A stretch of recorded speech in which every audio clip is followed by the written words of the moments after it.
Praise the lord. ದೇವರ ನಮಗೆ ಸ್ತೋತ್ರವಾಗಲಿ. ಬಿಡುಗಡೆ ಸಂದೇಶ ಕಾರ್ಯಕ್ರಮಕ್ಕೆ ನಾನು ನಿಮ್ಮೆಲ್ಲರನ್ನು ಯೇಸು ಕ್ರಿಸ್ತನ ನಾಮದಲ್ಲಿ ಸ್ವಾಗತಿಸ್ತೇನೆ. ಪ್ರಾರ್ಥನೆ ಮಾಡೋಣ. ಪರಲೋಕದಲ್ಲಿರುವ ತಂದೆ ದೇವರೇ, ಯೇಸು ಕ್ರಿಸ್ತನ ನಾಮದಲ್ಲಿ ನನ್ನ ಪಾದ ಸನ್ನಿಧಾನಕ್ಕೆ ನಾವು ಬಂದಿದ್ದೇವೆ. ನಾವು ಧ್ಯಾನ ಮಾಡ್ತಾ ಈ ಸಂದೇಶವನ್ನು ನಿನ್ನ ಪವಿತ್ರಾತ್ಮನಲ್ಲಿ ಅಭಿಷೇಕಿಸು. ಪವಿತ್ರಾತ್ಮ ನಿನ್ನನ್ನು ಸ್ವಾಗತಿಸ್ತೇನೆ. ನಮ್ಮ ಒಳ್ಳೆಯ ಬೋಧಕನಾಗಿಕೊಂಡು ಇವತ್ತಿನ ಸಂದೇಶ ಮುಖಾಂತರವಾಗಿ ನಿನ್ನ ಜನ ಸಂಗಡ ಮಾತನಾಡು. ಪವಿತ್ರಾತ್ಮನೇ, ಈ ವಾಕ್ಯ ಕೇಳುವ ಪ್ರತಿಯೊಂದು ಆತ್ಮಗಳಿಗೆ ಜೀವವನ್ನು, ಪ್ರೋತ್ಸಾಹವನ್ನು, ಭಕ್ತಿ ಅಭಿವೃದ್ಧಿ ಮತ್ತು ಬಿಡುಗಡೆಯುಂಟು ಮಾಡಬೇಕು ನಾನು ಬೇಡಿಕೊಳ್ಳುತ್ತೇನೆ ಯೇಸು ಕ್ರಿಸ್ತನ ನಾಮದಲ್ಲಿ, ಆಮೇನ್. ಇವತ್ತಿನ ಧ್ಯಾನ ಮಾಡ್ತೇವೆ ಗಲಾತ್ಯದವರಿಗೆ ಬರೆದ ಪತ್ರಿಕೆ 5ನೇ ಅಧ್ಯಾಯದಲ್ಲಿ 13ನೇ ವಾಕ್ಯ. ಗಲಾತಿಯನ್ಸ್ ಚಾಪ್ಟರ್ 5 ವರ್ಸ್ 13. ಸಹೋದರರೇ, ನೀವು ಸ್ವತಂತ್ರರಾಗಬೇಕೆಂದು ದೇವರು ನಿಮ್ಮನ್ನು ಕರೆದನು. ಆದರೆ ನಿಮಗಿರುವ ಸ್ವಾತಂತ್ರ್ಯವನ್ನು ಸರಿಯಾದ ಸ್ವಭಾವಕ್ಕೆ ಆಸ್ಪದವಾಗಿ ಬಳಸದೆ ಪ್ರೀತಿಯಿಂದ ಒಬ್ಬರಿಗೊಬ್ಬರು ಸೇವೆ ಮಾಡಿರಿ. ಪ್ರಿಯರೇ, ಅಪೊಸ್ತಲ ಪೌಲ ಹೇಳ್ತಾನೆ, ದೇವರು ಇವತ್ತು ಯೇಸು ನಂಬಿಕೆಟ್ಟವರು ಪರಿಪೂರ್ಣ ಸ್ವತಂತ್ರರಾಗಿರಬೇಕೆಂದು ಕರೆದಿದ್ದಾನೆ ಎಂಬುದಾಗಿ ಅಪೊಸ್ತಲ ಪೌಲ ಹೇಳ್ತಾನೆ. ಆ ಸ್ವತಂತ್ರ ಹೊಂದಿದ ನಂತರ ಪುನಃ ಸರಿಯಾದ ಸ್ವಭಾವಕ್ಕೆ ಬಳಸದೆ ಒಬ್ಬರೊಬ್ಬರು ಪ್ರೀತಿಯಿಂದ ಸೇವೆ ಮಾಡಬೇಕು ಎಂದು ಇಲ್ಲಿ ಅಪೊಸ್ತಲ ಪೌಲ ಹೇಳ್ತಾನೆ. ಪ್ರಿಯದ ಅರ್ಥ ಏನು? ನಾವು ಮೊದಲು ಇದನ್ನು ನಾವು 4 ಸಂಘ ನೋಡ್ತೇವೆ. ಮೊದಲು ನೋಡ್ತೇವೆ, ದೇವರು ಸ್ವತಂತ್ರರಾಗೋದಕ್ಕೆ ನಮ್ಮನ್ನು ಕರೆದಿದ್ದಾನೆ. ಎರಡನೇ ಅರ್ಥ ನೋಡ್ತೇವೆ, ಸ್ವತಂತ್ರ ಸಿಕ್ಕಿದ ನಂತರ ಸರಿಯಾದ ಸ್ವಭಾವಕ್ಕೆ ಅನುಸಾರ ನಡೆದುಕೊಳ್ಳಬಾರ್ದು. ಮೂರನೇ ಸಂಘ ನೋಡ್ತೇವೆ, ನಾವು ಪ್ರೀತಿಯಿಂದ ದೇವರ ಸೇವೆಯನ್ನು ಮಾಡುವರಾಗಬೇಕು. 4ನೇ ಸಂಘ ನೋಡ್ತೇವೆ, ನಾವು ಪ್ರೀತಿಯಿಂದ ಒಬ್ಬರೊಬ್ಬನು ಪ್ರೀತಿಸುವರಾಗಬೇಕು. ನಾವು ಮೊದಲನೇ ಸಂಘ ನೋಡ್ತೇವೆ, ದೇವರು ನಮ್ಮನ್ನು ಸ್ವತಂತ್ರರಾಗುವುದಕ್ಕೆ ಕರೆದಿದ್ದಾನೆ. ನಾವು ನೋಡುವ ಯೋಹನ ಬರೆದ ಸುವಾರ್ತೆ 8ನೇ ಅಧ್ಯಾಯದಲ್ಲಿ 32ನೇ ವಾಕ್ಯ. ಸತ್ಯವನ್ನು ತಿಳಿದುಕೊಳ್ಳುವಿರಿ ಮತ್ತು ಸತ್ಯವು ನಿಮ್ಮನ್ನು ಬಿಡುಗಡೆ ಮಾಡುವುದು. ಇವತ್ತು ಯೇಸು ಕ್ರಿಸ್ತನಲ್ಲಿ ನಂಬಿಕೆಯಿಟ್ಟ ಪ್ರತಿಯೊಬ್ಬರಿಗೆ ಬಿಡುಗಡೆ ಅಂದರೆ ಎಲ್ಲ ಶಾಪದಿಂದ, ಎಲ್ಲ ರೋಗದಿಂದ, ಎಲ್ಲ ಥರದ ಸಂತಾನದಿಂದ, ಜನರೇಷನಿಂದ ಎಲ್ಲ ಶಾಪದ ಬಿಡುಗಡೆ ಸಿಗಬೇಕಾದರೆ ಇಲ್ಲಿ ಯೇಸು ಕ್ರಿಸ್ತ ಹೇಳ್ತಾನೆ, ಸತ್ಯವನ್ನು ತಿಳಿದುಕೊಳ್ಳುವಿರಿ ಮತ್ತು ಸತ್ಯವು ನಿಮ್ಮನ್ನು ಬಿಡುಗಡೆ ಮಾಡುವುದು. ಇದು ಯೇಸು ಕ್ರಿಸ್ತನಲ್ಲಿ ನಂಬಿಕೆ ಇಟ್ಟರೆ ಮಾತ್ರ ಸಾಕಾಗುವುದಿಲ್ಲ. ಯೇಸು ಕ್ರಿಸ್ತನನ್ನು ನಿಮ್ಮ ಕರ್ತನು ಒಡೆಯನೆಂಬುದೇ ನಂಬಿಕೊಂಡು ನಿಮ್ಮ ಹೃದಯದಿಂದ ಅಥವಾ ಅಂಗೀಕಾರ ಮಾಡಬೇಕು. ನಿಮ್ಮ ಬಾಯಿಲಿನ ಪ್ರತಿಜ್ಞೆ ಮಾಡಬೇಕು, ಪ್ರತಿದಿನ ಯೇಸು ಕ್ರಿಸ್ತ ನನ್ನ ಕರ್ತನು ಮತ್ತು ಒಡೆಯನೆಂಬುದಾಗಿ. ಮತ್ತು ಯೇಸು ಕ್ರಿಸ್ತನಲ್ಲಿ ನಂಬಿಕೆ ಇಟ್ಟವರು ನೀರಿನ ಮುಳುಗಿದ ಅಂತಕೊಳ್ಳಬೇಕು. ಮತ್ತು ಮೂರನೇದು, ಪ್ರತಿ ಆದಿತ್ಯರ ಕರ್ತನ ಸಭೆಗೆ, ಯಾವ ಸಭೆಯು ನಿಮಗೆ ತಂದೆ, ಮಗ ಮತ್ತು ಪವಿತ್ರಾತ್ಮನ ಬಗ್ಗೆ ದೇವರ ವಾಕ್ಯವನ್ನು ಕಲಿಸಿಕೊಟ್ಟು ಆ ಸಭೆಗೆ, ಆ ಸ್ವಸ್ಥ ಬೋಧನೆ ಕೊಡೋ ಸಭೆಗೆ ನೀವು ಬರಬೇಕು. ಮತ್ತು 4ನೇದಾಗಿ, ಏನೇನು ಸ್ವಸ್ಥ ಬೋಧನೆ ಕೇಳುತ್ತೀರೋ ಆ ಬೋಧನೆಗೆ ನೀವು ವಿಧೇಯರಾಗಬೇಕು. ಮತ್ತು ದಿನಾಲೂ ನಿಮ್ಮ ಸತ್ಯವೇದವನ್ನು ನೀವು ಓದುವರಾಗಬೇಕು. ಪ್ರೇರಣೆ ಇಲ್ಲಿ ಯೇಸುಕ್ರಿಸ್ತನೇ ಎಷ್ಟು ದೇವರ ವಾಕ್ಯವನ್ನು ಓದಿಕೊಂಡು ಆ ಸತ್ಯ ತಿಳ್ಕೊಳ್ತೀರಿ, ಆ ದೇವರ ವಾಕ್ಯವು ಅಂದರೆ ಸತ್ಯವು ನಿಮ್ಮನ್ನು ಬಿಡುಗಡೆ ಮಾಡ್ತಾನೆ. ದೇವರ ವಾಕ್ಯ ಓದಿ ಆ ವಾಕ್ಯಕ್ಕೆ ವಿಧೇಯರಾಗುವಾಗ ಎಲ್ಲ ನಿಮಗೆ ಪೂರ್ವಿಕದ ಬಂದ ಎಲ್ಲ ಜನರೇಷನ್ ಶಾಪದಿಂದ, ಎಲ್ಲ ಥರದ ಟೆರಿಟೋರಿಯಲ್ ಶಾಪದಿಂದ, ಎಲ್ಲ ರೋಗದ ಶಾಪದಿಂದ, ಮರಣಕರ ಶಾಪದಿಂದ, ಪ್ರತಿಯೊಂದು ರೋಗದ ಶಾಪದಿಂದ, ಸಂಪೂರ್ಣವಾಗಿ ಸಾಲ ಎಂಬ ಶಾಪದಿಂದ, ಅಪಘಾತ, ದುರ್ಮರಣ, ದುರ್ಘಟನೆ, ಎಲ್ಲ ಥರದ ನಾನಾ ಥರದ ಶಾಪದಿಂದ ಪರಿಪೂರ್ಣವಾಗಿ ಯೇಸು ಕ್ರಿಸ್ತನ ಮೇಲೆ ನಂಬಿಕೆಟ್ಟುಕೊಂಡು ಆತನ ವಾಕ್ಯ ನೀವು ಓದಿ ಆ ವಾಕ್ಯಕ್ಕೆ ವಿಧೇಯರಾಗುವಾಗ ನಿಮಗೆ ಬಿಡುಗಡೆ ಸಿಗ್ತದೆ ಎಂಬುದರಲ್ಲಿ ಇಲ್ಲಿ ಯೇಸು ಕ್ರಿಸ್ತನು ತನ್ನ ಶಿಷ್ಯರಿಗೆ ಹೇಳುತ್ತಾರೆ. ಪ್ರೇರೆ, ಇನ್ನೊಂದು ವಾಕ್ಯ ನೋಡ್ತೇವೆ. ಗಲಾತ್ಯದವರಿಗೆ ಬರೆದ ಪತ್ರಿಕೆ 3ನೇ ಅಧ್ಯಾಯದಲ್ಲಿ 13 ಮತ್ತು 14ನೇ ವಾಕ್ಯ. ಅಬ್ರಹಾಮನಿಗೆ ಉಂಟಾದ ಆಶೀರ್ವಾದವು ಕ್ರಿಸ್ತ ಯೇಸುವಿನಲ್ಲಿ ಅನ್ಯ ಜನರಿಗೆ ಉಂಟಾಗುವಂತೆಯೂ ದೇವರು ವಾಗ್ದಾನ ಮಾಡಿದ ಆತ್ಮನು ನಮಗೆ ನಂಬಿಕೆ ಮೂಲಕ ದೊರಕುವಂತೆಯೂ ಕ್ರಿಸ್ತನು ನಮ್ಮ ನಿಮಿತ್ತ ಶಾಪವಾಗಿ ಧರ್ಮಶಾಸ್ತ್ರದಲ್ಲಿ ಹೇಳಿರುವ ಶಾಪದೊಳಗಿಂದ ನಮ್ಮನ್ನು ಬಿಡಿಸಿದನು. ಮರೆಗೆ ತೂಗು ಹಾಕಲ್ಪಟ್ಟ ಪ್ರತಿಯೊಬ್ಬನು ಶಾಪಗ್ರಸ್ತನೆಂದು ಶಾಸ್ತ್ರದಲ್ಲಿ ಬರೆದಿದೆಯಲ್ಲ. ಇಲ್ಲಿ ಅಪೊಸ್ತಲನು ಅತಿ ಸ್ಪಷ್ಟವಾಗಿ ಹೇಳ್ತಾರೆ. ಗಲಾತ್ಯ ಬರೆದ ಪತ್ರಿಕೆಯಲ್ಲಿ ಯೇಸು ಕ್ರಿಸ್ತನು ಧರ್ಮಶಾಸ್ತ್ರದಲ್ಲಿರುವ ಎಲ್ಲ ಶಾಪಗಳಿಂದ ನಮ್ಮನ್ನು ಬಿಡುಗಡೆ ಕೊಟ್ಟಿದ್ದಾನೆ. ಏಕೆಂದರೆ ಪ್ರೇರೇನು ಯೇಸು ಕ್ರಿಸ್ತನು ನಿಮ್ಮ ಕರ್ತನು ಒಡೆಯನು ನಂಬಿಕೆಯಿಂದ ಅದನ್ನು ಅಂಗೀಕಾರ ಮಾಡಬೇಕು. ಎಲ್ಲ ಪಾಪಗಳನ್ನು ಅರಿಕೆ ಮಾಡಬೇಕು. ಆ ಪಾಪದ ಜೀವಿತ ಬಿಟ್ಟು ದೇವರ ವಾಕ್ಯ ವಿಧೇಯರಾಗುವಾಗ ಎಲ್ಲ ಧರ್ಮಶಾಸ್ತ್ರ ಶಾಪ ನಿಮಗೆ ಬಿಡುಗಡೆ ಉಂಟು. ಪ್ರೇರೆ, ಒಂದು ವೇಳೆ ನೀವು ಯೇಸು ಕ್ರಿಸ್ತನ ನಂಬಿಕೆಟ್ಟುಕೊಂಡು ನೀವು ಪುನಃ ಪಾಪ ಮಾಡುವುದರೆ ಆ ಧರ್ಮಶಾಸ್ತ್ರದ ಶಾಪದ ಬಿಡುಗಡೆ ಸಿಗುವುದಿಲ್ಲ. ಧರ್ಮಶಾಸ್ತ್ರದ ಶಾಪದ ಬಿಡುಗಡೆ ಸಿಗಬೇಕಾದರೆ ನೀವು ಯೇಸು ಕ್ರಿಸ್ತನಲ್ಲಿ ನಂಬಿಕೆದು ಮಾತ್ರ ಅಲ್ಲ, ಆತನ ಅಂಗೀಕಾರ ಮಾಡೋದು ಮಾತ್ರ ಅಲ್ಲ, ನೀಲಿ ಮುಳಿ ದೀಕ್ಷೆ ತಗೊಳ್ಳೋದು ಮಾತ್ರ ಅಲ್ಲ, ಆತನ ಎಲ್ಲ ಆಜ್ಞೆಗಳಿಗೆ ವಿಧೇಯರಾಗುವಾಗ ಯೇಸು ಕ್ರಿಸ್ತನ ಎಲ್ಲ ಧರ್ಮಶಾಸ್ತ್ರದ ಶಾಪ ನಿಮಗೆ ಬಿಡುಗಡೆ ಕೊಡುತ್ತಾನೆ ಎಂಬುದಾಗಿ ಇದರ ಅರ್ಥವಾಗಿದೆ. ಪ್ರಿಯರೇ, ಯಾಕೋಬನ ಬರೆದ ಪತ್ರಿಕೆ 2ನೇ ಅಧ್ಯಾಯದಲ್ಲಿ 8-13 ವಾಕ್ಯ, ಆದರೂ ಶಾಸ್ತ್ರಕ್ಕೆ ಸರಿಯಾಗಿ ನಿನ್ನ ನೆರೆಯವನನ್ನು ನಿನ್ನಂತೆಯೇ ಪ್ರೀತಿಸಬೇಕೆಂಬ ರಾಜಾಜ್ಞೆಯನ್ನು ನೀವು ನೆರವೇರಿಸುತ್ತಿದ್ದರೆ ನೀವು ಒಳ್ಳೆಯದನ್ನು ಮಾಡುವವರು. ಅದನ್ನು ಬಿಟ್ಟು ಪಕ್ಷಪಾತ ತೋರಿಸುವರಾಗಿದ್ದರೆ ನೀವು ಪಾಪ ಮಾಡುವರಾಗಿದ್ದು ಅಪರಾಧಿಗಳೆಂದು ಧರ್ಮಶಾಸ್ತ್ರದಿಂದ ತೀರ್ಮಾನಿಸಲ್ಪಡುತ್ತೀರಿ. ಯಾಕೆಂದರೆ ಯಾವನಾದರೂ ಧರ್ಮಶಾಸ್ತ್ರವನ್ನೆಲ್ಲ ಕೈಕೊಂಡು ನಡೆದು ಒಂದೇ ಒಂದರಲ್ಲಿ ತಪ್ಪಿದರೆ ಅವನು ಎಲ್ಲ ವಿಷಯದಲ್ಲಿ ಅಪರಾಧಿ ಆಗುತ್ತಾನೆ. ವ್ಯಭಿಚಾರ ಮಾಡಬಾರದು ಹೇಳಿದವನೇ ನರಹತ್ಯೆ ಮಾಡಬಾರದೆಂತಲೂ ಹೇಳಿದನು. ಆದ ಕಾರಣ ನೀನು ವ್ಯಭಿಚಾರ ಮಾಡದೇ ಇದ್ದರೂ ನರಹತ್ಯೆ ಮಾಡಿದರೆ ಧರ್ಮ ಪ್ರಮಾಣವನ್ನು ಮೀರಿದವನಾದಿ.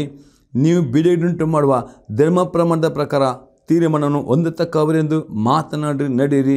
ಕರುಣೆ ತೋರಿಸದೇ ಇರುವವನಿಗೆ ನ್ಯಾಯ ತೀರ್ಮಾನದಲ್ಲಿ ಕರುಣೆಯು ತೋರಿಸಲ್ಪಡುವುದಿಲ್ಲ. ಕರುಣೆಯು ನ್ಯಾಯ ತೀರ್ಮಾನವನ್ನು ಗೆದ್ದು ಹಿಗ್ಗುತ್ತದೆ. ಇಲ್ಲಿ ಯಾಕೋಬನು ಈ ಸಭೆಗೆ ಹೇಳ್ತಾನೆ, ಆ ಸಭೆಯಲ್ಲಿ ಪ್ರಿಯರೇ ಅವರಲ್ಲಿ ಪಕ್ಷಪಾತ ಎಂಬ ಪಾಪವಿತ್ತು. ಇಲ್ಲಿ ಯಾಕೋಬ ಹೇಳ್ತಾನೆ, ಧರ್ಮಶಾಸ್ತ್ರ ಅಂದರೆ ದೇವರು ಕೊಟ್ಟಪಟ್ಟ 10 ಆಜ್ಞೆಗಳು. ಈ 10 ಆಜ್ಞೆಗಳನ್ನು ಹೊಸ ಒಡಂಬಡಿಕೆಯಲ್ಲಿ ಯೇಸು ಕ್ರಿಸ್ತನು ರದ್ದು ಮಾಡಲಿಲ್ಲ. ಇಷ್ಟೇ ಯೇಸು ಕ್ರಿಸ್ತನು 10 ಆಜ್ಞೆ 2 ಆಜ್ಞೆ ಕೊಟ್ಟಿದ್ದಾನೆ. ಅದು ಮೊದಲನೇ ಆಜ್ಞೆಯಾಗಿ ಯೇಸು ಕ್ರಿಸ್ತನು ಕೊಟ್ಟಿದ್ದಾನೆ, ನಿಮ್ಮ ದೇವರಾದ ಕರ್ತನನ್ನು ನಿಮ್ಮ ಸಂಪೂರ್ಣ ಹೃದಯದಿಂದ, ಪ್ರಾಣದಿಂದ, ಬುದ್ಧಿಯಿಂದ, ಶಕ್ತಿಯಿಂದ ಪ್ರೀತಿ ಮಾಡಬೇಕೆಂಬುದಾಗಿ ಯೇಸು ಕ್ರಿಸ್ತ ಹೇಳ್ತಾನೆ. 2ನೇ ಆಜ್ಞೆ ಕೊಟ್ಟಿದ್ದಾನೆ, ನಿನ್ನನ್ನು ಪ್ರೀತಿ, ನಿನ್ನ ನೆರೆಯವನ್ನು ಪ್ರೀತಿ ಮಾಡು. ಈಗ ಈ 2 ಆಜ್ಞೆ 10 ಆಜ್ಞೆಗಳು ಅಡಕವಾಗಿವೆ ಎಂಬುದಾಗಿ ನಾವು ಹೊಸ ನೋಡ್ತೇವೆ. ಮತ್ತು ಇಲ್ಲಿ ಯಾಕೋಬನು ಈ 10 ಆಜ್ಞೆಗಳಲ್ಲಿ ಯಾವುದು ಒಂದು ಆಜ್ಞೆಯೂ ಅವಿದರಾದರೆ, ಧರ್ಮಶಾಸ್ತ್ರ ಅಂದರೆ ದೇವರ ಆಜ್ಞೆ, ಧರ್ಮಶಾಸ್ತ್ರ ಅಂದರೆ 10 ಆಜ್ಞೆಗಳು, ಅದು ಒಂದು ಆಜ್ಞೆ ಅವಿದರಾದರೂ ನಿಮಗೆ ಅಪರಾಧಿ ಅಂತ ನಿಮಗೆ ತೀರ್ಪು ಆಗ್ತದೆ. ಮತ್ತು ಆ ಅಪರಾಧ ಮಾಡಿದರೆ ನಿಮಗೆ ಶಿಕ್ಷೆ ಬರುತ್ತದೆ. ದೇವರ ದಯೆ ನಿಮಗೆ ಸಿಗುತ್ತಿಲ್ಲ. ಪುನಃ ನಿಮ್ಮ ಬಂಧನಗಳು, ಕಷ್ಟದ ಬಳಿಕ ನಾವು ಮಾರ್ಗ ಓಪನ್ ಮಾಡ್ತೀರಿ. ಇವತ್ತು ಅನೇಕರು ಇವತ್ತು ಪ್ರಶ್ನೆ ಕೇಳ್ತಾರೆ, ದೇವರೇ ನಾನು ನಿನ್ನನ್ನು ನಂಬಿದ್ದೇನೆ, ನಿನ್ನನ್ನು ನಂಬಿ ಯೇಸು ನಂಬಿ ನಾನು ನೀರಲ್ಲಿ ಮುಳುಗಿ ದೀಕ್ಷೆ ತೆಗೆದುಕೊಂಡಿದ್ದೇನೆ, ಪ್ರತಿ ಆದಿತ್ಯ ತಪ್ಪ ನಾನು ಸಭೆಗೆ ಹೋಗಿದ್ದೇನೆ, ಆದರೆ ಯಾಕೆ ದೇವರು ನನ್ನ ಪ್ರಾರ್ಥನೆಗೆ ಉತ್ತರ ಬರುವುದಿಲ್ಲ? ಯಾಕೆ ನನಗೆ ಈ ಕಷ್ಟದಿಂದ ಬಿಡುಗಡೆ ಆಗುವುದಿಲ್ಲ?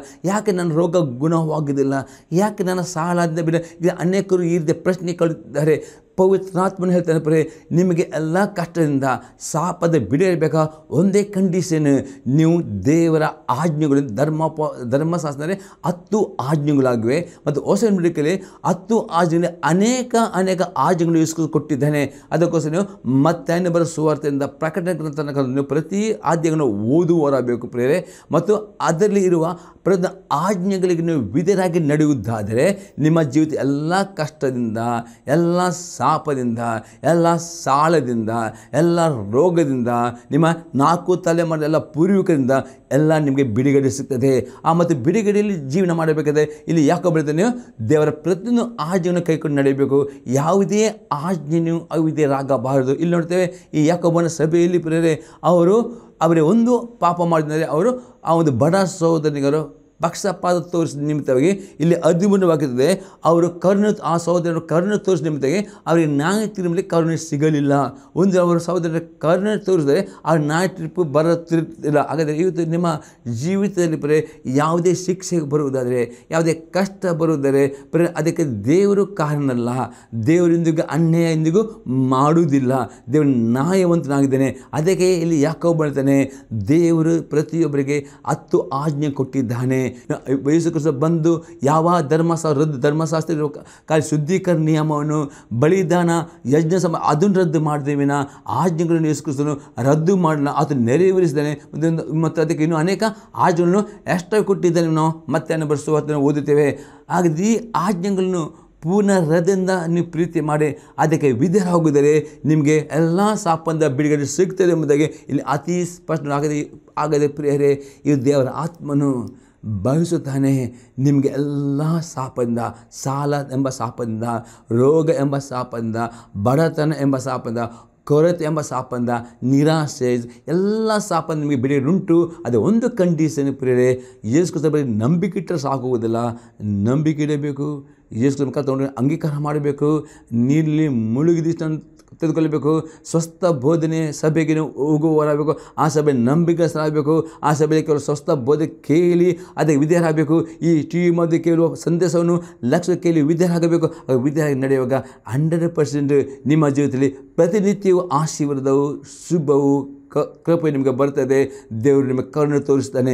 ಆದರೆ ನೀವು ಒಂದು ವೇಳೆ ದೇವರ ವಾಕ್ಯಕ್ಕೆ ನೀವು ಅಲಕ್ಷ್ಯ ಮಾಡಿಕೊಂಡು ಅದನ್ನ ಆಜ್ಞೆ ಅಲಕ್ಷ್ಯ ಮಾಡಿ ಅದನ್ನು ಯಾವುದೇ ಈಗ ಈ 10 ಆಜ್ಞೆಯಲ್ಲಿ ಈ ಯಾಕೋಬ ಸಭೆಯು ಅವರು ಮಾಡಿದ ಪಾಪ ಅವ್ರು ಬರೀ ಪಕ್ಷಪಾತ ಮಾಡಿದ್ದಾರೆ ನೋಡ್ತೇವೆ. ಅವರು ವ್ಯಭಿಚಾರ ಮಾಡಲಿಲ್ಲ ಅಥವಾ ಅವರು ನರತೆ ಬರೀ ಅವರು ಬಡ ಸಹೋದರನಿಗೆ ಪಕ್ಷಪಾತ ಮಾಡಿ ನಿಮಿತ್ತಾಗಿ ಇಲ್ಲಿ 13 ವಾಕ್ಯತೆ ಅವರು ಕರುಣೆ ತೋರಿಸಿದ ನಿಮಿತ್ತಾಗಿ ದೇವರ ನಾಯಕರು ಅವ್ರ ಮೇಲೆ ಬಂತು. ಒಂದು ವೇಳೆ ಕರುಣೆ ತೋರಿಸಿದರೆ ನಾವು ಅದಾಗದ ದೇವರ ಕರುಣೆ ಬೇಕಾ, ದೇವರ ದಯೆ ಬೇಕಾ, ದೇವರ ಆಶೀರ್ವಾದ ಬೇಕಾ, ನಿಮ್ಮ ಎಲ್ಲ ಪ್ರಾರ್ಥನೆಗೆ ಉತ್ತರ ಬೇಕು. ಒಂದೇ ಕಂಡೀಷನ್, ದೇವರ ವಾಕ್ಯ ಪ್ರತಿದಿನ ಅಲ್ಲೊಂಬಡಿಕೆಯೂ ಓದಬೇಕು. ಅಲ್ಲೊಂಬಡಿಕೆಯೂ ಓದಬೇಕು, ಹೊಸ ಒಣಬಡಿಕೆ ಓದಬೇಕು.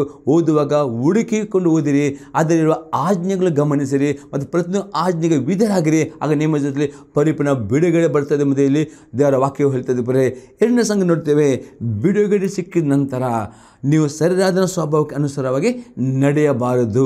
ನಾವು ನೋಡುತ್ತೇವೆ ಯಾಕೆ ನಡೆಯಬಾರದು ನೋಡುವ ರೋಮಾಪುರದವರಿಗೆ ಬರೆದ ಪತ್ರಿಕೆ 8ನೇ ಅಧ್ಯಾಯದಲ್ಲಿ 6ರಿಂದ 8ನೇ ವಾಕ್ಯ ತನಕ.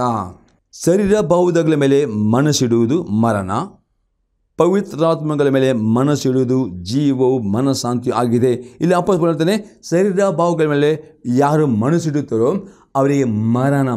ಯಾವಾಗ ನಿಮ್ಮ ಮನಸ್ಸು ಯೇಸು ಕ್ರಿಸ್ತನಲ್ಲಿ ನಂಬಿಕೆಯಿಟ್ಟುಕೊಂಡು ನಿಮ್ಮ ಮನಸ್ಸನ್ನು ಪವಿತ್ರಾತ್ಮನಿಗೆ ದೇವರ ವಾಕ್ಯಕ್ಕೆ ವಿಧೇಯತೆ ಒಪ್ಪಿಸಿಕೊಡದಿದ್ದರೆ ನಿಮಗೆ ಮರಣ ಬರ್ತದೆ. ಮರಣ ಅಂದರೆ ಶಾಪಗಳು, ಕಷ್ಟಗಳು, ನೋವುಗಳು, ವೇದನೆಗಳು, ರೋಗಗಳು, ನಿರಾಸೆಗಳು ಎಲ್ಲ ಬರುತ್ತವೆ. ಅದು ಅರ್ಥವಾಗಿದೆ. ಇದರಿಂದ ನೀವು ಬಿಡುಗಡೆಯಾಗಬೇಕಾದ್ರೆ ಅಲ್ಲಿ ರೋಮಾಪುರದ ಬರೆದ ಪತ್ರಿಕೆ 8ನೇ ಅಧ್ಯಾಯದಲ್ಲಿ 13ನೇ ವಾಕ್ಯ, ನೀವು ಶರೀರ ಭಾವವನ್ನು ಅನುಸರಿಸಿ ಬದುಕಿದ್ದರೆ ಸಾಯುವುದು ನಿಶ್ಚಯ. ಇಲ್ಲಿ ಅಪ್ಪ ಮಾಡ್ತಾರೆ, ನೀವು ಯೇಸು ಕ್ರಿಸ್ತ ನಂಬಿಕೆ ಇಟ್ಟುಕೊಂಡು ನೀವು ಪುನಃ ನಿಮ್ಮ ಶರೀರ ಭಾವದ ಪ್ರಕಾರ ನಡೆಯುವುದರೆ ನೀವು ಸಾಯುವುದಂತ ನಿಮ್ಮ ಆತ್ಮ ಸಾಯುತ್ತೆ. ಈಗ ನಾವು ನೋಡ್ತೇವೆ ಆದಿಕಾಂಡ ಪುಸ್ತಕದಲ್ಲಿ ದೇವರ ಆದಾಮ ಮತ್ತು ಅವ್ವಳಿಗೆ ಸೃಷ್ಟಿ ಮಾಡಿ ಒಳ್ಳೆ ಏದೇನು ತೋಟದಲ್ಲಿ ಕೊಟ್ಟನು. ಅವರಿಗೆ ಏನು ಕಷ್ಟಪಡಲಿಕ್ಕಿಲ್ಲ. ಅವರಿಗೆ ಕಷ್ಟ ಎಂಬುದು, ರೋಗ ಎಂಬುದು ಏನು ಗೊತ್ತೇ ಇಲ್ಲ. ಅವರಿಗೆ ಇಡೀ ದಿನ ತೋಟ ತಿರುಗಾಡುವುದು, ಬೇಕಾದಾಗ ಹಣ್ಣು ತಿನ್ನಲಿಕ್ಕೆ ಅವರಿಗಿತ್ತು. ಅದು ಒಂದೇ ಆಜ್ಞೆ ಕೊಟ್ಟರು, ಒಂದು ಮರದ ಹಣ್ಣನ್ನು ತಿನ್ನಬಾರದು, ತಿಂದರೆ ಸಾಯುತ್ತೇನೆ.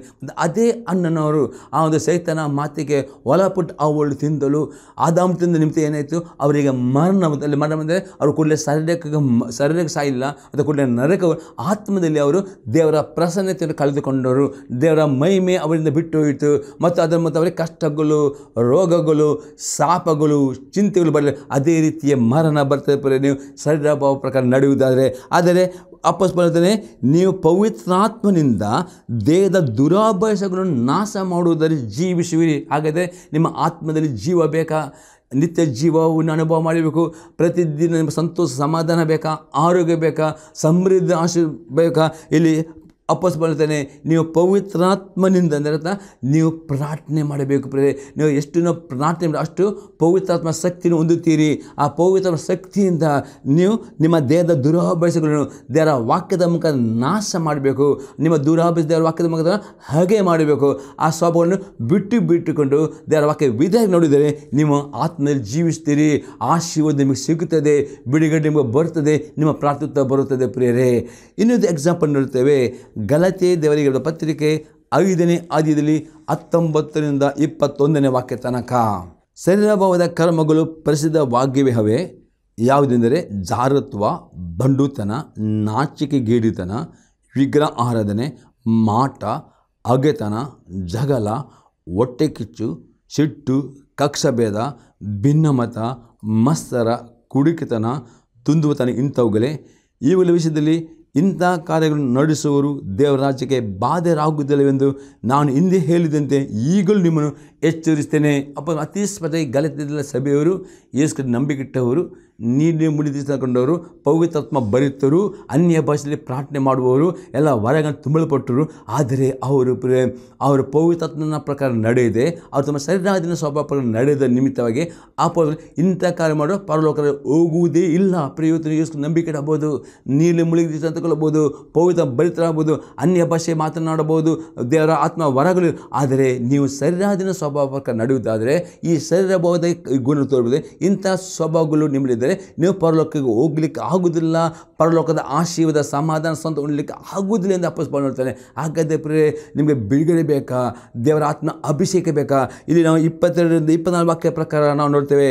20 ವಾಕ್ಯ ಓದ್ತೇವೆ. ಆದರೆ ದೇವರ ಆತ್ಮ ಉಂಟು ಫಲವೆಂದರೆ ಪ್ರೀತಿ, ಸಂತೋಷ, ಸಮಾಧಾನ, ದೀರ್ಘಶಾಂತಿ, ದಯೆ, ಉಪಕಾರ, ನಂಬಿಕೆ, ಸಾಧುತ, ಸಮಯದ ಇಂಥವುಗಳನ್ನು ಯಾವ ಧರ್ಮಶಾಸ್ತ್ರ ಆಕ್ಷೇಪಿಸುವುದಿಲ್ಲ. ಪ್ರಿಯರೇ, ನಿಮಗೆ ಸಮಾಧಾನ ಬೇಕಾ? ಬಿಡುಗಡೆ ಬೇಕಾ? ನಿಮ್ಮ ಶರೀರಾಧೀನ ಸ್ವಭಾವಕ್ಕೆ ಅನುಸಾರ ನಡೆಯಿದೆ. ದಿನಾಲು ಪವಿತ್ರಾತ್ಮನಿಗೆ ನೀವು ವಿಧೇಯರಾಗಬೇಕು ಎಂದರೆ ನಾವು ನೋಡ್ತೇವೆ 1 ಯೋಹನ ಬರೆದ ಪತ್ರಿಕೆ 3ನೇ ಅಧ್ಯಾಯ 4ನೇ ವಾಕ್ಯ. ಪಾಪ ಅಂದರೆ ಅಧರ್ಮ ಅಂದರೆ ದೇವರು ಕೊಟ್ಟ 10 ಆಜ್ಞೆಗಳಲ್ಲಿ ಯಾವ ಆಜ್ಞೆಯೂ ಐವಿದ್ರೆ ಅದುವೇ ಪಾಪವಾಗಿದೆ. ಆ ಪಾಪ ಮಾಡುವಾಗ ಈ ಪಾಪದ ಗುಣಗಳೇ ಶರೀರದ ಗುಣ ತೋರಿ ಬರ್ತದೆ. ಈ ಗುಣಗಳು ನಿಮ್ಮಲ್ಲಿದ್ದರೆ ನಿಮಗೆ ಪರಲೋಕದ ಯಾವ ಆಶೀರ್ವಾದ ಹೊಂದಲಿಕ್ಕೆ ಆಗೋದಿಲ್ಲ, ಪರಲೋಕದ ಹೋಗಲಿ ಆಗೋದಿಲ್ಲ ಖಂಡಿತವಾಗಿದೆ. ಅದನ್ನು ಬಿಟ್ಟು ನೀವು ದೇವರ ಆತ್ಮನಿಗೆ ವಿಧೇಯರಾಗಿ ನೋಡುವುದಂದರೆ, ದೇವರ ಪ್ರತಿಯೊಂದು ಆಜ್ಞೆಯನ್ನು ಕೈಕೊಂಡು ನಡೆಯುವುದಾದರೆ ನಿಮ್ಮಲ್ಲಿ 9 ಫಲಗಳು ತೋರ್ಬೋದು. 9 ಫಲಗಳು ಯಾವ ಧರ್ಮಶಾಸ್ತ್ರ ನಿಮ್ಮನ್ನು ಅಪರಾಧಿ ಅಂದರೆ ನಿಮಗೆ ಆಕ್ಷೇಪಿಸಿದಂಥ ನಿಮಗೆ ಯಾವ ಧರ್ಮ ನೀವು ಅಪರಾಧಿ ಎಂದು ನಿಮಗೆ ತೀರ್ಪು ಮಾಡಲಿಕ್ಕೆ ಆಗುವುದಿಲ್ಲ. ನಿಮಗೆ ಅಪರಾಧಿಯಿಂದ ಮನಸ್ಸಾಕ್ಷಿ ನಿಮಗೆ ತೀರ್ಪು ಮಾಡೋದಿಲ್ಲ. ಪ್ರೇರೆ, ಯಾವ ಸಹಿತ ನಿಮಗೆ ಅಪರಾಧಿಯಲ್ಲಿ ಯಾವ ಮನಸ್ಸು ನಿಮಗೆ ಅಪರಾಧ ತೀರ್ಪು ಮಾಡಲಿಕ್ಕೆ ಆಗುವುದಿಲ್ಲ. ಯಾಕೆ? ದೇವರ ವಾಕ್ಯ ನೀವು ವಿಧೇಯರಾದ ನಿಮಿತ್ತವಾಗಿ ನಿಮಗೆ ಮನಸ್ಸಾಕ್ಷಿ ಅಪರಾಧಿ ಹೇಳುವುದಿಲ್ಲ. ಪ್ರೇರೆ, ಅದಕ್ಕೋಸ್ಕರ ಹೇಳ್ತದೆ ಇಂಥವುಗಳನ್ನು ಯಾವ ಧರ್ಮಶಾಸ್ತ್ರ ಆಕ್ಷೇಪಿಸ. ಹಾಗಾದರೆ ಆ ರೀತಿ ನೀವು ಆ ಸ್ವತಂತ್ರದಲ್ಲಿ ನಡೆಯಬೇಕಾದ್ರೆ 24ನೇ ವಾಕ್ಯದಲ್ಲಿ ನೋಡ್ತೇವೆ. ಕ್ರಿಸ್ತ ಯೇಸುವಿನವರು ತಮ್ಮ ಶರೀರ ಭಾವವನ್ನು ಅದರ ವಿಷಯಾಭಿಲಾಷೆ ಸ್ವೇಚ್ಛಾಭಿಲಾಷೆ ಸಹಿತ ಶಿಲುಬೆಗೆ ಹಾಕಿದವರು. ಇದಕ್ಕೆ ನೀವು ಪ್ರತಿದಿನ ಒಬ್ಬರೇ ಪ್ರಾರ್ಥನೆ ಮಾಡಬೇಕು, ದೇವರ ವಾಕ್ಯ ಓದುವವರಾಗಬೇಕು. ಓದಿದ ಹಾಗೆ ಆ ಆಜ್ಞೆಗಳಿಗೆ ವಿಧೇಯರಾಗಿ ನಡೆಯುವುದರೆ ನೀವು ಏನು ಮಾಡ್ತೀರಿ? ಇಲ್ಲಿ ಕ್ರಿಸ್ತ ಯೇಸುವಿನವರು ತಮ್ಮ ಶರೀರ ಬಂದು ನಿಮ್ಮ ಶರೀರ ಭಾವವನ್ನು ಅದರ ವಿಷಯಾಭಿಲಾಷೆ ಶಿಲುಬೆಗೆ ಹಾಕಿದರು. ಶಿಲುಬೆ ಅಂತಂದರೆ ನೀವು ಪ್ರತಿದಿನ ಪ್ರಾರ್ಥನೆ ಯಾರು ಮಾಡ್ತಾರೋ, ಯಾರು ಪ್ರತಿ ದೇವರ ವಾಕ್ಯ ಓದಿ ವಾಕ್ಯ ಧ್ಯಾನ ಮಾಡಿ ಆ ಆಜ್ಞೆಗಳು ನಿಮ್ಮ ಮನಸ್ಸು ಇಟ್ಟುಕೊಳ್ಳಿ, ಅವರು ಏನು ಮಾಡ್ತಾರೆ? ಅವರು ಪ್ರತಿದಿನ ಆ ಪಾಪದ ಸ್ವಭಾವಗಳನ್ನು ಅವರು ಹಾಗೆ ಮಾಡುತ್ತಾರೆ. ಇದು ಆಗಿದೆ ನಿಮ್ಮ ಶರೀರಾಧನ ಸ್ವಭಾವ ಕ್ರೂಜಲ್ಲಿ ನೀವು ನೇತಾಡಿಸುವುದು, ಕ್ರೂಜೆ ಹಾಕುವುದು. ಆಗ ನೀವು ಜೀವಿಸುವುದಿಲ್ಲ, ಆಗ ಪವಿತ್ರಾತ್ಮ ನಿಮ್ಮಲ್ಲಿ ಜೀವಿಸ್ತಾನೆ. ಆಗ ಪವಿತ್ರ ಜೀವಿಸುವಾಗ 9 ಫಲಗಳನ್ನು ತೋರಿ ಬರ್ತವೆ. ಆಗ ಪ್ರೀತಿ, ಸಂತೋಷ, ಸಮಾಧಾನ, ದೀರ್ಘಶಾಂತಿ, ದಯೆ, ಉಪಕಾರ, ನಂಬಿಕೆ, 9 ಫಲ ನಿಮ್ಮಲ್ಲಿರ್ತವೆ. 9 ಫಲ ನಿಮ್ಮಲ್ಲಿರುವಾಗ ಎಲ್ಲ ಆಶೀರ್ವಾದವು ನಿಮ್ಮಲ್ಲಿರ್ತದೆ, ಬಿಡುಗಡೆ ಇರ್ತದೆ, ದೇವರ ದಯೆಯನ್ನು ಅನುಭವಿಸ್ತದೆ. ನಿಮ್ಮ ಪ್ರಾರ್ಥನೆ ಉತ್ತರ ಕೊಡುವವನಾಗಿದ್ದಾನೆ. ಮತ್ತು ಯಾವ ಧರ್ಮಶಾಸ್ತ್ರ ಅಪರಾಧದಿಂದ ಆಕ್ಷೇಪ ಯಾವ ಬಂಧನ ನಿಮ್ಮಲ್ಲಿ ನೀವು ಸ್ವತಂತ್ರವಾಗಿ ಇರ್ತೀರಿ, ಸ್ವತಂತ್ರ ನಡೆಯುತ್ತೀರಿ. ಮತ್ತು ಅಷ್ಟೇ ಅಲ್ಲದೆ ಈ 2 ಸಂಗತಿಗಳನ್ನು ಮಾಡುವಾಗ 3ನೇ ಆಗಿ ನೀವು ದೇವರ ಸೇವೆ ಮಾಡುತ್ತೀರಿ. ನಾವು ನೋಡ್ತೇವೆ ಲೂಕನ ಬರೆದ ಸುವಾರ್ತೆ 10ನೇ ಅಧ್ಯಾಯದಲ್ಲಿ 25-30 ವಾಕ್ಯ ನೋಡ್ತೇವೆ. ಒಬ್ಬ ಯವನಸ್ಥ ಬಂದು ನನ್ನ ನೆರೆಯವನು ಯಾರೆಂದು ಹೇಳುವಾಗ ಯೇಸು ಕ್ರಿಸ್ತನೇ ಒಂದು ದಾರಿ ಹೋಗುವಾಗ ಒಬ್ಬನು ದಾರಿಯಲ್ಲಿ ಗಾಯವಾಗಿ ಬೀಳುತ್ತಾನೆ. ಆಗ ಯಾರು ಅವನಿಗೆ ಧೈರ್ಯ ಅದೇ ಕಾರ್ಯವಂತೆ ಆಗ್ತಾ ಇದು ಅನೇಕ ಆತ್ಮಗಳು ಪ್ರೇರೆ ನಾನಾ ಥರ ರೋಗದಲ್ಲಿ ಬಂದಲ್ಲಿ ಲೋಕದಲ್ಲಿ ಇದ್ದಾವೆ. ನೀವು ಈ ಯೇಸು ಕ್ರಿಸ್ತನನ್ನು ನಂಬಿಕೊಂಡು ಈ ಪವಿತ್ರ ಪ್ರಕಾರ ನಡೆದುಕೊಂಡು ಆ ಬಿಡುಗಡೆ ಜೀವಿಸುವವರು ನೀವು ಆ ಆತ್ಮಗಳಿಗೆ ಕರುಣೆ ತೋರಿಸಬೇಕು. ಅವರಿಗೆ ಸುವಾರ್ತೆ ಕೊಟ್ಟು ಅವರು ನಿನ್ನ ಕ್ರಿಸ್ತನ ಕಡೆ ತರುವವರ ಈ ಸೇವೆಯನ್ನು ಮಾಡುವವರಾಗಬೇಕು. 4ನೇದಾಗಿ ನೀವು ಒಬ್ಬರೊಬ್ಬ ಯಥಾರ್ಥವಾಗಿ ಪ್ರೀತಿಸುವವರು ಆಗಬೇಕು. ನಾವು ನೋಡ್ತೇವೆ 1ನೇ ಪೇತ್ರನ ಪತ್ರಿಕೆ 4ನೇ 8ನೇ ವಾಕ್ಯ. ಅಲ್ಲದೆ ನಿಮ್ಮ ನಿಜವಾಗಿ ಪ್ರೀತಿ ಇದ್ದರೆ ನೀವು ಒಬ್ಬೊಬ್ಬ ಸಹೋದರರ ಮೇಲೆ ತಪ್ಪು ಹುಡುಕದೆ ಒಬ್ಬರೊಬ್ಬರನ್ನು ಪ್ರೀತಿಯಿಂದ ನೀವು ಪ್ರೀತಿಸಿದರೆ ಪ್ರೀತಿಯು ಬಹು ಪಾಪಗಳು ಮುಚ್ಚುತ್ತದೆ. ಮತ್ತು ನೀವು ನಿಮ್ಮ ಸಭೆಯಲ್ಲಿ ಪ್ರೇರೆ ನಿಮ್ಮ ಸಭಾ ಪಾಲಕರೊಟ್ಟಿಗೆ ನೀವು ಐಕ್ಯವಾಗಿ ಜೀವಿಸಿರಿ. ಗಂಡನ ಮೇಲೆ ಐಕ್ಯತೆ, ಈ ರೀತಿ 4 ಸಂಗತಿಗಳನ್ನು ಮಾಡುವವರಾಗಬೇಕು. ಮತ್ತು ಈ ಸ್ವತಂತ್ರ ನಿಮಗೆ ಸಿಕ್ಕಿದಂಥ ಪುನಃ ನೀವು ದಾಸತ್ವದಲ್ಲಿ ಬೀಳಂದೆ ಎಚ್ಚರಿಕೆ ಇರಬೇಕು. ಅದಕ್ಕೆ ದಿನಾಲು ನೀವು ಪ್ರಾರ್ಥನೆ ಮಾಡೋದು ಅತಿ ಅಗತ್ಯವಾಗಿದೆ. ಅಷ್ಟೇ ದಿನಾಲು ದೇವರ ಕಡೆ ಓದುವವರಾಗಬೇಕು. ಮತ್ತು ಆತನ ಆಜ್ಞೆಗಳನ್ನು ವಿಧೇಯರಾಗಿ ನಡೆಯುವುದಾದರೆ ಮಾತ್ರವೇ ನಿಮಗೆ ಪ್ರತಿ ದಿವಸ ನಿಮ್ಮ ಜೊತೆಲಿ ಬಿಡುಗಡೆ ಇರ್ತದೆ, ಹಾಗೂ ನಿಮ್ಮ ಜೊತೆ ಸಾಲ ಇರಬಹುದು. ದೇವರ ವಾಕ್ಯಕ್ಕೆ ವಿಧೇಯರಾಗಿ ನೀವು ನಡೆಯುವುದಾದರೆ, ನಿಮ್ಮ ದಶಮಾಂಶ ಕಾಣಿಕೆಯಲ್ಲಿ ದೇವರನ್ನು ಸನ್ಮಾನಿಸುತ್ತದೆ. 100% ಸಾಲ ಎಂಬ ಬಂಧನ ನಿಮಗೆ ಬಿಡುಗಡೆ ಕೊಡ್ತಾನೆ. ಅದೇ ರೋಗ ಇರುವುದರೆ ವಿಮೋಚನೆ 15:26 ವಾಕ್ಯ ಇರ್ತದೆ, ನೀವು ಆತನ ವಾಕ್ಯಕ್ಕೆ ವಿಧೇಯರಾಗಿದ್ದರೆ ರೋಗ ಎಂಬ ಶಾಪ ಬಿಡಿ. ಎಲ್ಲ ಶಾಪಗಳು ದೇವರ ವಾಕ್ಯ ವಿಧ ಪ್ರತಿಯೊಂದು ಶಾಪದಿಂದ ಯೇಸು ಕ್ರಿಸ್ತ ನಿಮಗೆ ಬಿಡುಗಡೆ ಕೊಡುತ್ತಾನೆ. ಮತ್ತು ಬಿಡುಗಡೆ ಕೊಟ್ಟಂಥ ಆ ಬಂಧ ಇರುತ್ತದೆ ಸ್ವತಃ ಜೀವನ ಮೇಲೆ ನಿಮ್ಮನ್ನು ಕಾಪಾಡಿಕೊಳ್ಳಬೇಕು ಎಂಬುದಾಗಿ ಅಪೊಸ್ತಲನು ಎಚ್ಚರಿಕೆ ಕೊಡುತ್ತಾನೆ. ಮತ್ತು ಅಷ್ಟೇ ದೇವರ ಸೇವೆಯನ್ನು ಮಾಡುವವರಾಗಬೇಕು. ಎಷ್ಟೋ ಜನರು ಕಷ್ಟದಲ್ಲಿದ್ದಾರೆ, ಎಷ್ಟೋ ಆತ್ಮಗಳು ನಾಶ, ಅವರಿಗೆ ಸ್ವಾರ್ಥ ಕೊಟ್ಟು ಆತ್ಮ ಗೆಲ್ಲುವರಾಗಬೇಕು. ಸಹೋದರ ಸಭೆಯಲ್ಲಿ ಆ ಪ್ರೀತಿಯನ್ನು ಅಭ್ಯಾಸ ಮಾಡಬೇಕು ನಾವು ನೋಡ್ತೇವೆ. ದೇವರು ನಮಗೆ ಸ್ತೋತ್ರವಾಗಲಿ. ಈ ಸಂದೇಶ ನಿಮ್ಮ ಜೊತೆ ಉತ್ತೇಜನವಾಗುವುದು ನಿಮ್ಮ ಅಭಿಪ್ರಾಯ ತಿಳಿಸಿರಿ. ನಿಮಗೆ ನಾವು ಪ್ರಾರ್ಥನೆ ಮಾಡ್ತೇವೆ. ನಾವು ಪ್ರಾರ್ಥನೆ ಮಾಡೋಣ. ಪರಲೋಕದಲ್ಲಿ ದೇವರೇ, ಯೇಸು ಕ್ರಿಸ್ತನ ನಾಮದಲ್ಲಿ ಅವನಿಗೆ ಸ್ತೋತ್ರವನ್ನು ಕೊಂಡಾಡ್ತಾನೆ. ಈ ಸಂದರ್ಭಗಳ ಪ್ರತಿಯೊಬ್ಬನ ಮಕ್ಕಳನ್ನು ಹಸ್ತಕ್ಕೆ ಒಪ್ಪಿಸ್ಕೊಳ್ತೇವೆ. ಈ ಪ್ರತಿಯೊಬ್ಬರು ಎಲ್ಲ ಥರದ ಸಾಲದ ಶಾಪದಿಂದ, ರೋಗದ ಶಾಪದಿಂದ, ಬಡತನ ಶಾಪದಿಂದ, ಕೊರತೆ ಪ್ರತಿಯೊಂದು ಶಾಪದ ಮಕ್ಕಳನ್ನು, ಈ ಜನರನ್ನು ಯೇಸು ಕ್ರಿಸ್ತನ ನಾಮದಲ್ಲಿ ಬಿಡುಗಡೆಗೊಳಿಸ್ತೇನೆ. ಅದೇ ಈ ಜನರಿಗೆ ನಿನ್ನ ವಾಕ್ಯಕ್ಕೆ ವಿಧೇಯತೆ ಹೃದಯವನ್ನು ರಿಲೀಸ್ ಮಾಡ್ತಾನೆ. ನೀವು ಅತಿ ಸ್ಪಷ್ಟವಾಗಿ ಹೇಳಿದಿ, ಯೇಸು ಕ್ರಿಸ್ತನ ನಂಬಿಕೆ ಕೊಡುವುದು ಮಾತ್ರ ನಂಬಿಕೆ ದೇವರ ವಾಕ್ಯಕ್ಕೆ ವಿಧೇಯರಾಗುವಾಗ ಬಿಡುಗಡಿಸುತ್ತೆ. ಆ ಬಿಡುಗಡೆ ನೀಡಿದೆ ಈ ಮಕ್ಕಳಿಗೆ, ಈ ವೀಕ್ಷಕರಿಗೆ ನಾವು ರಿಲೀಸ್ ಮಾಡ್ತಾನೆ ಯೇಸು ಕ್ರಿಸ್ತನ ನಾಮದಲ್ಲಿ. ಈ ಸಂದರ್ಭ ಪ್ರತಿಯೊಬ್ಬರು ಆ ವಿಧೇಯತೆ ಆತ್ಮವನ್ನು ರಿಲೀಸ್ ಮಾಡ್ತಾನೆ. ಮತ್ತು ಪ್ರತಿಯೊಬ್ಬರನ್ನು ಯೇಸು ಕ್ರಿಸ್ತನ ನಾಮದಲ್ಲಿ ಆಶೀರ್ವದಿಸ್ತಾನೆ, ಬಿಡುಗಡೆಗೊಳಿಸ್ತಾನೆ ಯೇಸು ಕ್ರಿಸ್ತನ ನಾಮದಲ್ಲಿ. ಆಮೇನ್. Praise the Lord. ದೇವರು ನಿಮ್ಮನ್ನು ಆಶೀರ್ವಾದ ಮಾಡಲಿ. God bless you all.